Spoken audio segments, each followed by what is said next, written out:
저 위에서 내려왔다가 다시 밑에서부터 올라가고 있는 예수님의 족보를 보게 되어지죠.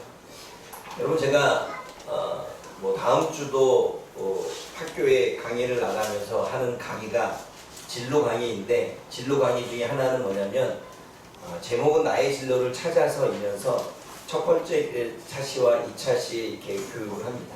첫 번째 차시는 미래는 이렇게 변한다 하는 이야기를 하고요. 두 번째 차시는 미래는 이렇게 변하면 우리는 그러면 어떠한 직업을 선택해야 되느냐라고 하는 강의를 하고 다닙니다. 여러분, 요즘에 세상이 많이 변했지요.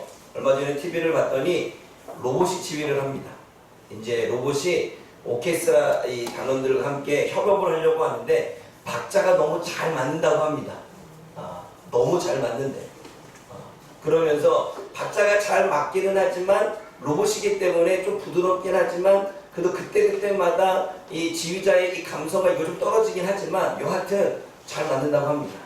그리고 또 우리 하영이가 작곡가인데 로봇 AI가 작곡을 해서 하는데 너무 잘 만들었더라고요. 또 AI가 그림을 그려서 그 그림을 그린 모습들을 보여주는데 실제 작가가 그린 것과 AI가 그린 것이 전혀 다를 게 없는 그러한 세상에 우리가 살고 있습니다. 세상은 변했습니다. 세상의 문화와 삶도 변했습니다. 그리고 그 세상의 문화와 삶에 살아가고 있는 사람들의 생각과 그 사람들이 살아가는 방식과 태도도 변했습니다. 근데 내가 고민해 보니까 안 변한 게 딱 있더라고요. 뭐가 안 변했을까요? 교회는 안 변했습니다. 또 뭐가 안 변했을까요? 제가 진로 강의를 열심히 하고 미래는 이렇게 변해, 초등학생들에게 중학생들에게 너희들의 2030년들은 이러한 생활이야 라고 하면서 PPT를 보여주면서 강의를 하는데 정작 그렇게 강의하고 있는 제가 안 변했습니다. 강의는 하고 있지만 여전히 제 생각과 제 가치관과 제 삶의 태도와 바라보는 시각과 행하고 있는 모든 부분이 변하지 않았더라고요. 그래서 제가 깨닫는 게 하나 있습니다. 여러분, 기업도 지금의 시대에서는 변해야 살고 저와 여러분의 삶도 지금 우리가 살아가는 이전의 패턴에서 미래를 바라보며 바꾸지 않으면 우리는 살아갈 수 없는 시대가 되어집니다. 우리는 온라인을 생각해 본 적이 없지만 어느 순간 코로나 이후로 인해서 온라인은 급격히 발전되어졌죠. 그래서 예전에 온라인 쇼핑을 하는 사람은 오프라인 사람들한테 욕을 먹었습니다. 그런데 지금은 오프라인을 하지 않고 거의 온라인 쇼핑몰이 대세를 거두지요. 대기업들마다 다 온라인으로 뛰어들기 시작합니다. 그리고 온라인을 넘어 우리 여러분 2030년 이후에는 뭐 지금도 마찬가지요. 메타버스 안으로 들어가서 온라인 세계 안에서 다 사고 파는 일들이 벌어지고 있죠. 세상은 변했습니다. 그러나 교회는 변하지 않고 있고 교회를 다니고 있는 성도들도 변하지 아니하고 있고 교회를 사역하고 있는 교육자들도 목회자들도 변하지 않았다는 것은 이것은 앞으로는 희망이 없고 가능성이 없고 그리고 망하는 길이라는 것입니다. 그래서 저의 2023년도 후반기 사역은 바뀔 것입니다. 제가 변할 것이고 그리고 여러분들도 변했으면 좋겠고 그로 인해 교회가 변하는 역사가 일어나기를 원합니다. 여러분, 역사는 늘 변해왔습니다. 1차 산업, 2차 산업, 3차 산업, 4차 산업, 이 산업의 역사는 늘 변해왔지요. 변해왔다는 것은 발전해왔다는 것입니다. 그리고 발전해 왔다는 것은 그 발전과 함께 그 시대의 삶과 문화도 달라졌다는 것입니다. 역사. 이 역사가 뭘까요? 역사 한번 읽어봅니다. 시작. 인류 사회의 흥망과 정신의 감정, 근교, 어떤 상황이나 사실에 우리에 이르기까지 변화해. 여러분, 역사는 늘 변해왔고 그 변해온 역사 안에 사람들의 문화와 환경과 상황도 변해왔지. 여러분, 족보 안에 보게 되면 여러분 족보에서 보게 되면 우리가 룻 하면 여러분들은 성경의 이야기를 아는 사람은 룻이 어떠한 사람인지 밧세바 하면 밧세바는 다윗의 아내로서 어떻게 다윗의 아내가 되었는지 알 것입니다. 그게 역사이지요. 여러분, 우리가 이순신 하게 되면 이순신은 거북선을 통해서 수없이 많은 외적과 싸워서 이겼다라고 하는 역사를 합니다. 우리가 에디슨 이야기하면 에디슨이 전기를 발명했고 그것으로 인해서 우리가 혜택을 누린다라고 하는 역사를 합니다. 사람의 이름만 모아도 그 시대의 역사, 그 시대의 삶, 그 시대의 문화, 그 시대의 발전을 알을 수 있었던 것처럼 예수님의 족보 안에 있는 이름만 모아도 역사가 어떻게 발전해 왔는지를 알 수 있죠. 역사는 변해왔고 역사는 발전해왔고 앞으로도 역사는 변할 것입니다. 그러면 족보는 뭡니까? 여러분, 마태복음 1장 1절에 다윗의 자손 예수 그리스도의 계보라라고 이야기할 때 이 계보는 족보를 이야기하는데 족보의 뜻이 뭘까요? 한번 읽어봅니다. 시작. 아브라함의 행동과 혈통 관계를 기록한 책. 한 가문의 계통과 혈통을 그 관계를 기록한 책이 바로 족보인데, 저는 족보를 이렇게 좀 정해봤습니다. 족보는 우리도 조상들의 뿌리를 찾을 때 이 족보를 찾게 되는데, 한 가문 내의 선조와 후손들의 가계를 기록한 문서로 조상들에부터 지금까지 현재까지 이어지는 가계를 저는 족보라, 그것을 기록한 것을 족보라고 이야기합니다. 여러분, 우리가 족보를 뿌리를 찾을 때 나는 이씨 가문이면 어느 이씨인지, 오씨 가문이면 어디 오씨인지를 우리가 이렇게 살펴보는 이유는 나의 근원이 어디이고 나의 뿌리가 어디이고 나의 정체성이 어디인지 나의 존재를 증명하기 위해서 우리는 족보를 찾지요.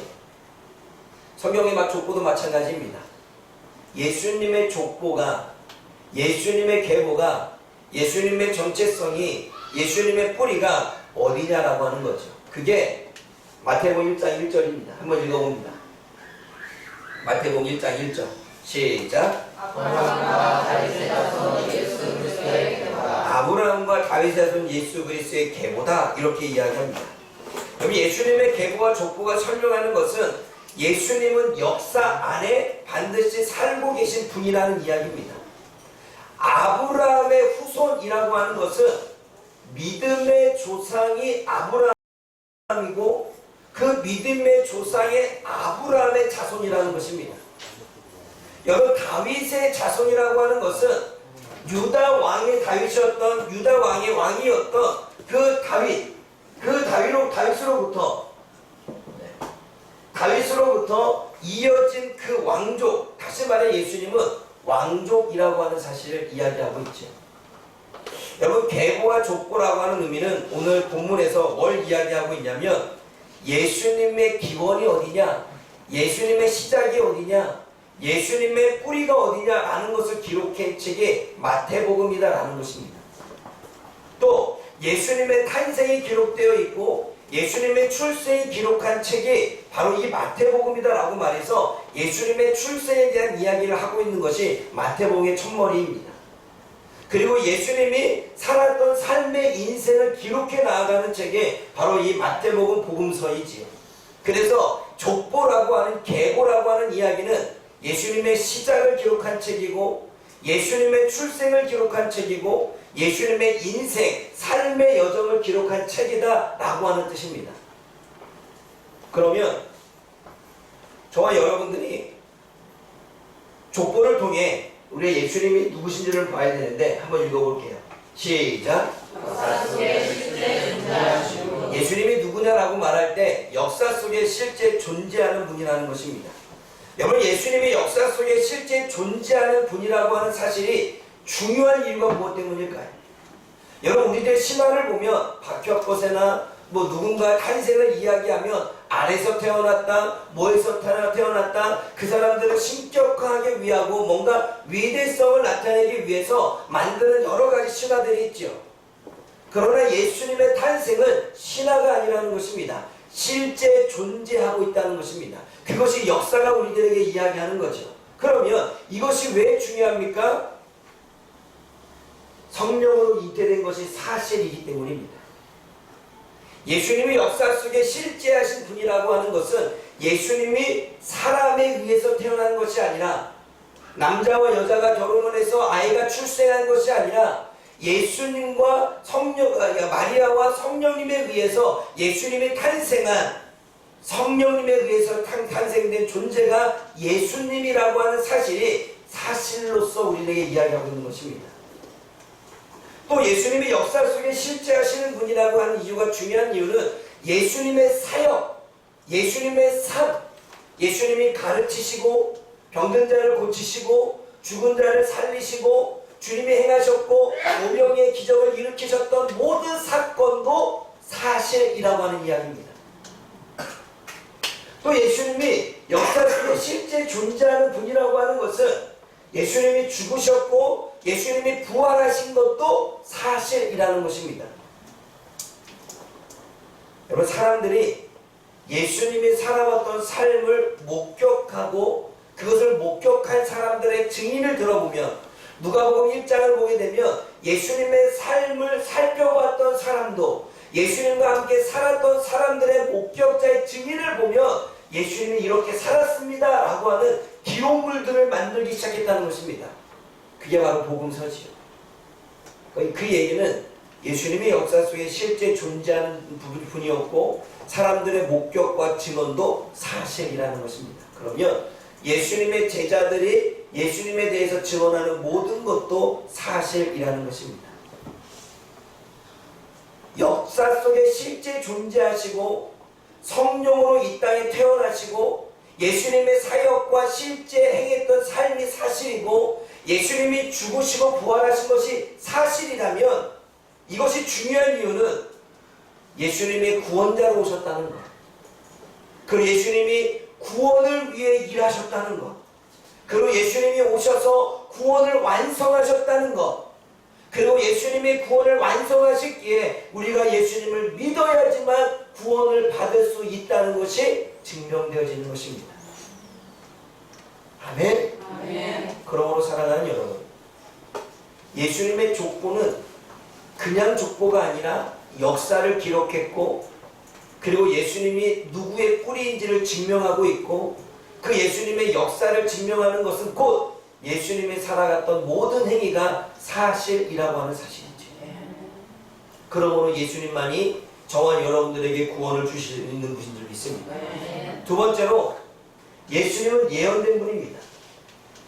역사는 뭘 이야기하느냐? 예수님의 예언을 이야기하지요. 아브라함의 후손이다라고 이야기할 때 예수님은 아브라함의 후손으로 예언됩니다. 다윗의 후손이라고 이야기할 때 예수님은 다윗의 후손으로 예언되어집니다. 그리고 그것을 많은 선지자들은 성경에 기록되고 있죠. 그 중에 하나가 창세기 3장 15절입니다. 우리 한번 찾아보겠습니다.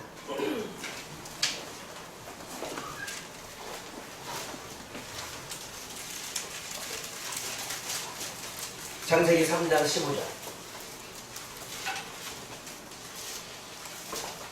함께 읽어봅니다.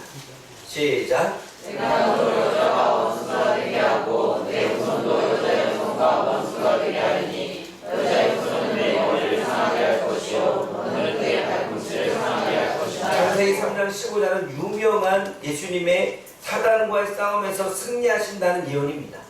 지금 뱀에 대해서 이야기하고 있지만 뱀은 곧 사단을 상징하고 있고 그 사단에게 뭐라고 말하냐면 너의 후손들, 너의 영향력을 받아서 나타나는 모든 악한 영들, 그것이 여자로부터 태어나는 후손, 바로 여자로부터 태어나는 마리아로부터 태어나는 예수 그리스도, 그 후손과 서로가 어떻게 해요? 대결하게 되고 결국은 너희들이 이기는 것 같지만 예수님이 예수님이 뱀을 밟을 때에 팔꿈치를 문다, 이 해석은요, 예수님이 사단을 멸하실 때 예수님이 십자가에 달려 죽으셨던 사건을 팔꿈치를 물은 것으로 예언합니다. 그럼 창세기 3장 15절에는 예수님이 이 땅에 존재하실 것을 예언하고 있죠. 여러분, 이사야서 7장 14절 말씀을 보면 처녀가 잉태하여 아들을 낳을 것인데 그분의 이름은 임마누엘이다 라고 하는 말씀을 이사야 7장 14절에 기록되어집니다. 그런데 그게 마태복음에도 기록되어져 있죠. 마태복음 1장 23절 말씀을 읽어보십시오. 22절과 23절 읽어봅니다. 시작.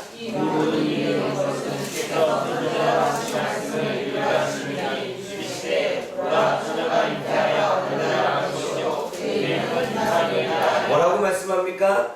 선지자로 하신 말씀을 이루게 하려, 선지자가 예언한 말씀을 이루기 위하여 그 말씀을 기록하고 있는데 7장 14절의 이야기를 그대로 이야기합니다. 처녀가 잉태하여 아들을 낳을 것인데 그분이 예수님이고 그분은 임마누엘, 우리와 함께 하시는 분이다 라고 말씀합니다. 예언된 대로 성령에 의해서 잉태되어졌고 출생하게 되어졌지요. 예수님은 예언된 분입니다. 또 미가서 5장 2절에는 예수님이 어디에 태어날 것을 예언합니다. 유다 족속 중에서 작을지라도 이스라엘을 다스릴 자가 내게서 나올 거다라고 하는 것은 유다의 나라, 유다 나라의 백성 가운데 작은 고인 베들레헴에 이스라엘의 왕으로 오실 예수님이 태어나실 것이다 라고 하는 예언이 미가서 5장 2절에 있는데, 예수님은 유다 지역 안에 있는 작은 고인 베들레헴에 탄생하게 되어집니다. 예수님은 예언된 대로 탄생하셨죠. 여러분, 이 말씀이 중요한 이유가 무엇 때문입니까? 예수님이 아브라함의 자손으로 믿음을 완성하기 위해 오셨고, 예수님이 다윗의 자손으로 왕 중에 왕으로 오셨다는 사실을 오늘 이 역사는 이야기를 해주고 있는 것입니다. 하나님의 인간을 구원하시기 위해 오래전부터 계획하셨다는 사실이지요. 우리는 단지 이 땅에서 구원을 입어서 우리가 예수님을 믿게 되어졌지만, 예수님은 인간을 구원하기 위해 창세기 때부터, 출애굽기 때부터, 민수기, 신명기, 여호수아 때부터, 그리고 이스라엘 수많은 선지자들의 예언으로부터 저와 여러분들을 구원하기 위한 계획들을 세워갔다는 것입니다. 그러면 저와 여러분의 구원은 그냥 이루어진 것이 아니라 주님의 구속사라고 하는 구속의 역사 안에 이미 계획되어진 그러한 저와 여러분의 구원이 이미 계획되어진 것임을 오래전부터 주님이 말씀하고 있었다는 사실이죠. 그래서 역사는 중요한 것입니다. 그러면 또 역사가 중요한 이유는 뭐 때문입니까? 예수님은 성육신의 역으로, 예수님은 성육신으로 오신 하나님, 성육신 안에 오셨다는 것입니다. 여러분, 말씀 한번 찾아볼게요. 누가복음 3장, 아까 말씀하셨던, 우리가 읽었던 누가복음 3장 몇 절이죠? 38절 말씀 읽어봅니다.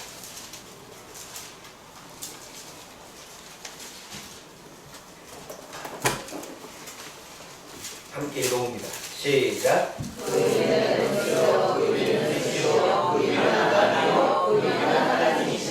여러분, 이것은 해석에 따라 차이가 좀 있습니다. 누가복음 3장 18절은 그 위는 하나님이다 라고 하는 거, 하나님으로부터 예수님이 보내심을 받았다라고 하는 의미도 됩니다. 그쵸? 그런데 또 다르게 보게 되면 하나님이 예수님으로 오셨다라는 해석도 됩니다. 예수님은 인간의 육신을 입고 이 땅에 오신 분입니다. 요한복음 1장 1절에서 3절, 14절 말씀 우리가 같이 읽어봅니다. 같이 읽어보겠습니다. 시작. 주의 말씀이 주다. 이 말씀이 하나님과 함께 계셨으니 이 말씀은 곧 하나님이시라. 그가 태초에 하나님과 함께 계셨고 만물의 주로 말미암아 지금까지 되었으니 지은 것이 하나도 그가 없이는 된 것이 없느니라. 하나 더 크게. 말씀이 육신이 되어 우리 가운데 거하시매 우리가 그 영광을 보니 아버지의 독생자의 영광이요 은혜와 진리가 충만하더라. 요한복음 1장 3절과 14절에 뭘 이야기하냐면 예수님이 이 땅에 말씀이 육신이 되어 우리 가운데 거하셨다는 것입니다. 말씀이 육신이 되어 이 땅에 오셨다는 것은 하나님의 예언된 말씀대로 예수님이 이 땅에 오셨다는 이야기고, 이 땅에 선포되는 모든 말씀은 바로 하나님의 성육신이라는 것입니다. 우리 잘 기억해야 됩니다.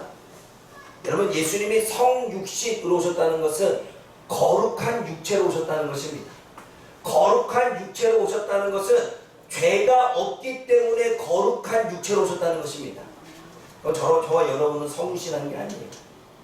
죄가 있으니까. 예수님은 거룩한 육신으로 오셨습니다. 그러니까 예수님이 거룩한 육신으로 오셨다는 것은, 말씀이 육신이 되어 오셨다는 것은 예언하신 말씀대로 예수님이 이 땅에 오셨다는 이야기이지만, 그러니까 말씀이 선포되는 그곳마다 예수님이 성육신 하신다는 것과 동일하다는 것입니다. 그러므로 사랑하는 여러분, 말씀이 저와 여러분들에게 선포되어질 때, 우리가 성경을 읽을 때마다 그 말씀이 우리 안에 임할 때 예수님이 우리 안에 성육신으로 임하는 것입니다. 그러므로 그 말씀을 받는 자가 예수님을 영접하는 것이고, 그 말씀을 받아들이는 자가 예수님을 내 안에 모시는 것입니다. 또 빌립보서 2장의 이야기입니다. 빌립보서 2장 6절과 7절에 한번 읽어봅니다. 시작.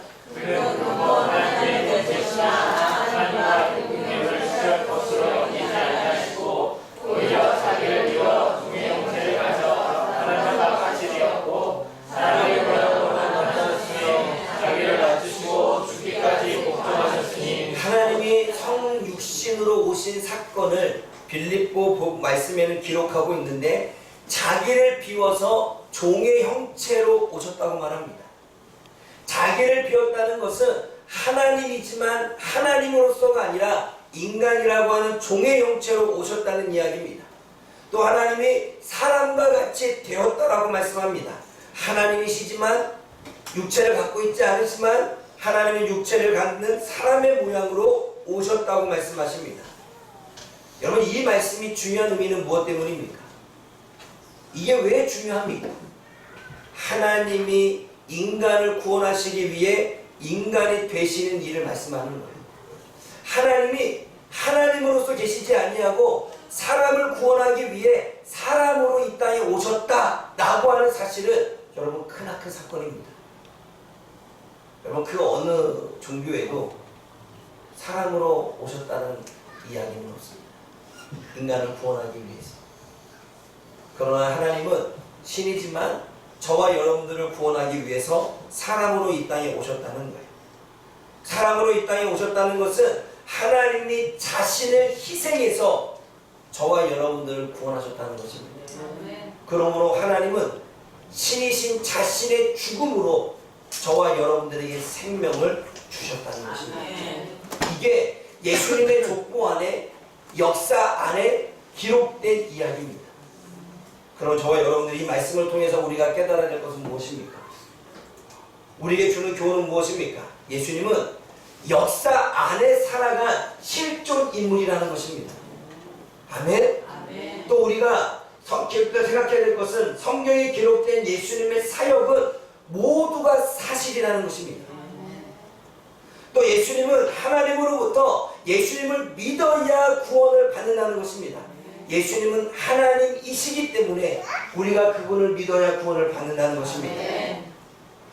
또 하나님은 우리를 구원하시기 위해 오래전부터 계획하셨다는 것입니다. 뿐만 아니라 다섯 번째 읽어봅니다. 시작. 하나님은 지금도 구원하시기 위해 일하고 계십니다. 하나님은 지금도 백성들을 구원하시기 위해 일하고 있다는 것입니다. 그러기에 하나님의 구원의 역사는 지속되고 있는 것입니다. 오늘 저와 여러분들은 저와 여러분들의 시간대 안에서 구원의 은혜를 받았지만 또 다른 누군가는 또 다른 누군가의 시간대 역사 안에서 하나님은 그를 구원해 내실 것입니다. 어쩌면 그 구원이 저와 여러분들 주변에 있는 사람일 수 있고 저와 여러분의 가족일 수도 있습니다. 그러나 저와 여러분의 주변의 사람을, 저와 여러분의 가족들을 하나님은 저와 여러분들을 통하여 구원하기를 원하실 수 있다는 것입니다.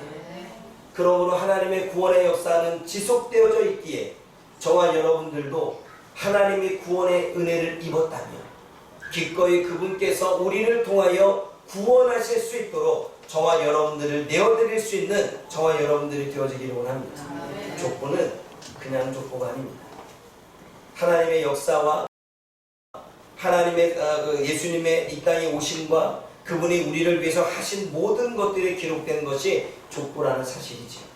그러면 오늘도 저와 여러분들이 족보를 통해 예수님이 이 땅에 누구로 오셨는지를 깨닫고 역사에 실존하신 분으로, 역사를 예언하셨던 분이 실제로 존재하는 분으로, 그리고 저와 여러분들을 구원하시기 위하여 이 땅에 성육신하는 분으로 오셨다는 사실을 기억하며 그분 앞에 감사함으로 살아가는 저와 여러분들 되어지기를 주님의 이름으로 부탁을 드립니다. 기도하겠습니다. 사랑의 하나님 아버지, 우리는 누구나가 예수님이 이 땅에 구원자로 오셨다는 사실을 지식처럼 정보처럼 알고 있습니다. 그러나 정작 예수님이 이 땅에 구원자로 오셨다는 그 사실이 정보와 지식이 아닌 우리 가슴의 삶으로, 우리 마음속의 삶으로 다가와야 되지만 때때로 우리는 그것을 놓치며 살아갈 때가 있음을 하나님 깨닫게 되어집니다. 역사 속에 실제로 존재하셨던 그 예수님이 살아갔던 모든 삶의 과정은 우리를 위한 것이고, 우리를 구원하기 위한 것이고, 그리고 우리의 구원을 완성하기 위한 예수님의 발걸음이며 예수님의 인생이었음을 하나님 우리가 깨닫게 하여 주옵소서.